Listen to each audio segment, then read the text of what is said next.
James Connolly. Iron's Hope, The End and the Means. Part 2. Original edition, published in 1897. This audio. Rising Bourgeoisie. Continued. As compensation for this gross betrayal, the middle-class politicians offer Home Rule. To exactly analyze what Home Rule would confer on Ireland is a somewhat difficult task, since everyone interprets the thing in his own way and according to his own peculiar bent. Perhaps the safest way, and at any rate the one least open to objection, will be to regard as Home Rule the bill introduced by Mr. Gladstone. As this scheme represents the utmost that the statesmanlike prowess of Mr. Parnell, with a solid phalanx of 86 members behind him, could wrest from the fear or favor of English liberalism, it is surely safe enough to assume that no other merely political body from Ireland is ever likely to improve upon this concession by any alliance with either of the great factions who watch over the interests of the English propertied class. Home Rule proposed to establish in Ireland a domestic legislature that would be carefully divested of all those powers and attributes which by the common consent of civilized peoples are regarded as properly belonging to the sphere and functions of government, that would have no power in controlling diplomacy, post office, commerce, telegraphs, coinage, customs and excise, weights and measures, copyrights and patents, succession to the crown, or army, navy, militia, or volunteers. Home Rule, its meaning. The only conceivable result of such a state of affairs would have been to create in Ireland a host of place hunters and government officials, who, secure in the enjoyment of a good income themselves, would have always acted as a barrier between the people and their oppressors. As a method whereby the English legislature might have been relieved of some of its duties at home, and thus left more free to pursue its policy of plunder and aggression abroad, it ought to have delighted the heart of the Jingo politicians. That they were too dunderheaded to see their opportunity is a mercy for which far-seeing Irish Democrats can never be sufficiently thankful. The second Home Rule Bill was slightly more democratic than the first, therefore the government made no effort to force it upon the upper house. The English Liberal Party, the most treacherous political party in Europe, has always had two favorite devices for destroying obnoxious proposals of reform. First, unscrupulous slander and opposition; second, theoretical acceptance of the principle of reform, but indefinite postponement of its practical realization, continued on one pretext or another, until the hearts of the reformers are broken and their organizations disrupted. The first was defeated by the genius of Parnell. How well the second method has succeeded let the present political chaos of Ireland testify. Realizing that, taken on its own merits, Home Rule is simply a mockery of Irish national aspirations, our middle-class leaders have industriously instilled into the public mind the belief that the advent of Home Rule would mean the immediate establishment of manufactures and the opening up of mines, etc., in every part of Ireland. This seems to them the highest possible ideal, an Irish society composed of employers making fortunes and workers grinding out their lives for a weekly wage. But, to say the least, the men who talk in this manner must either be woefully ignorant of the conditions of modern industry, or else, for some private reason of their own, are willfully deceiving those who believe in them. To establish industry successfully today in any country requires at least two things, neither of which Ireland possesses, and one of which she never can possess. The first is the possession of the wherewithal to purchase machinery and raw materials for the equipment of her factories, and the second is customers to purchase the goods when they are manufactured. Now, we find that England, who has had the start in manufacturing over every other nation, who has been extending her commerce and perfecting her machinery for 150 years at least, who has created a nation of highly skilled artisans, adept in every form of industrial achievement, England, the wealthiest country in the world, has brought her industries to such a degree of mechanical perfection that her customers cannot keep her going. She can supply goods of every description much quicker than the world is able to purchase and consume them, and as a direct consequence of this vast producing power, she is compelled every few years to either wholly or partially stop her machinery and close her factories, to discharge her artisan subjects, and compel them to walk about in enforced idleness and semi-starvation until such time as the goods they have produced are purchased, and consumed by other people, their customers. Limited markets.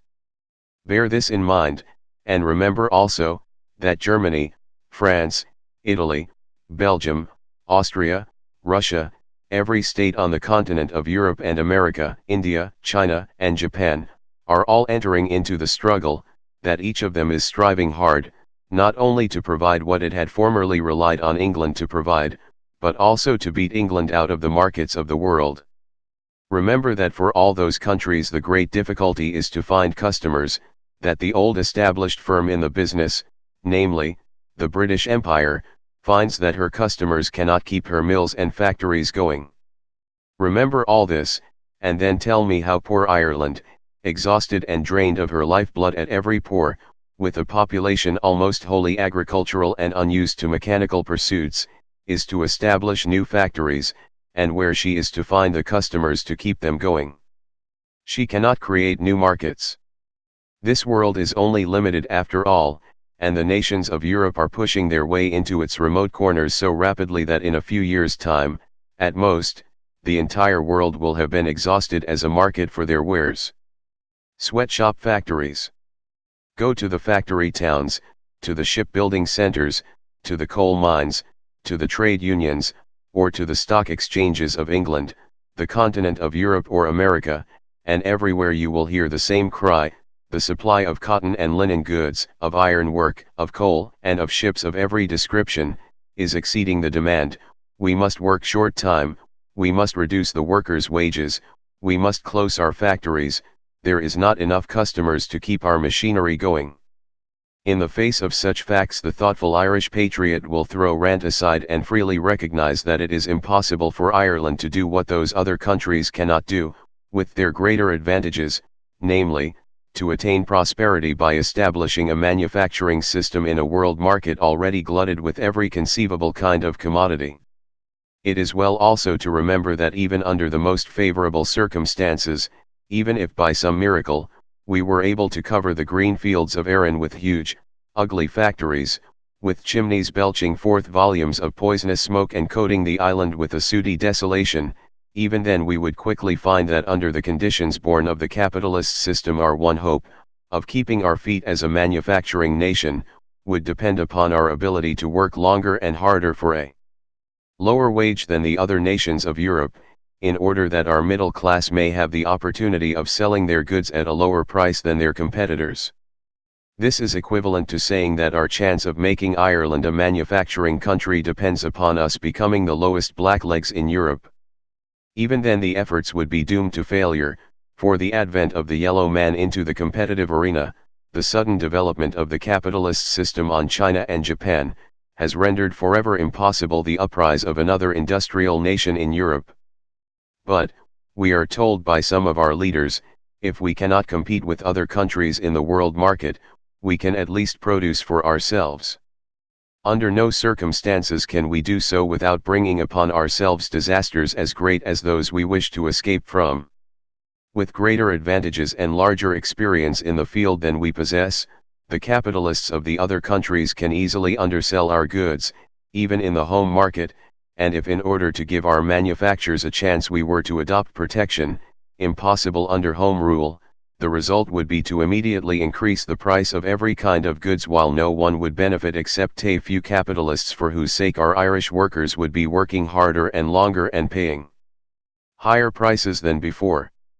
Again, it is said we need not perhaps establish industry or try it, but we can at least establish peasant proprietary, and make every man the owner of his farm, let every man live, if not under his own vine and fig tree, at least upon his own potato patch. In the first place, I consider such an act to be, even if practicable, one of very questionable justice. To make the land of a country the property of a class is to my mind equally iniquitous, whether that class number a few hundreds or a few thousands. The land of a country belongs of right to the people of that country, and not to any particular class, nor even to any single generation of the people.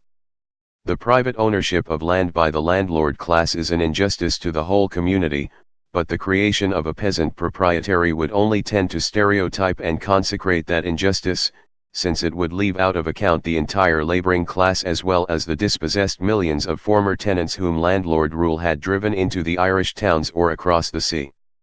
Nationalization of land.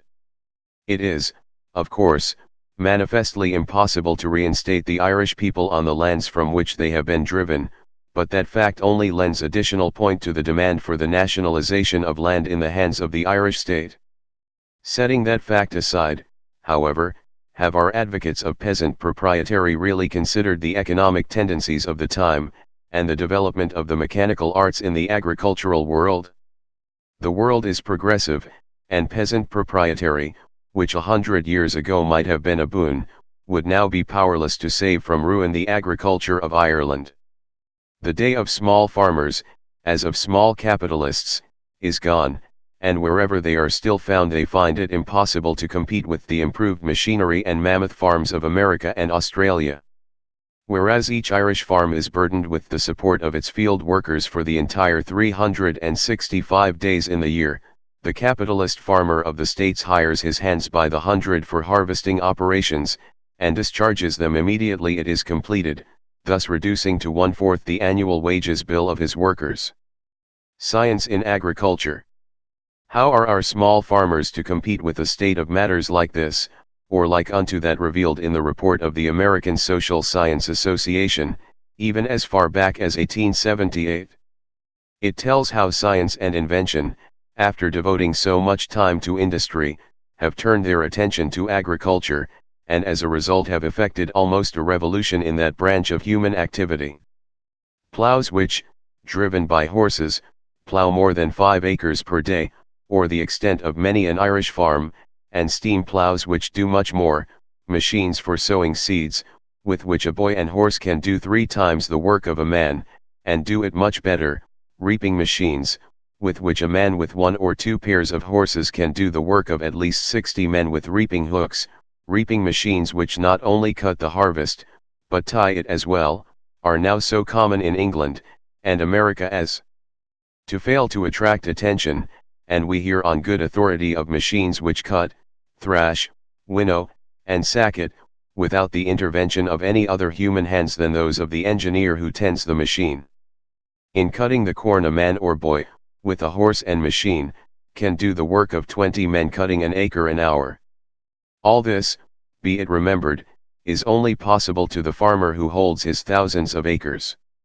The first cost of any one of those machines would be enough to ruin the average small farmer in Ireland, and the result is that while he is painfully laboring on his farm his American competitor can bring in his harvest, send it thousands of miles by railroad, load it into ships, send it across the Atlantic, and eventually sell it practically at our doors as cheap as, and cheaper than, our home produce. The competition of New Zealand beef and frozen mutton has already inflicted incalculable harm upon the Irish cattle trade, and within the last few months I have received private information of a contract entered into with the Peninsular and Oriental Steamship Company to transport butter from the huge cattle ranches of Australia to any port in Great Britain and Ireland at a price that spells ruin to the dairy farms of these countries. While then, in order to avoid even the appearance of injustice, we may rigidly respect those rights of property in land our peasant farmers have acquired by purchase, we must recognize that peasant proprietary in itself offers no hope of a free and unanxious life, not even to the peasant proprietor.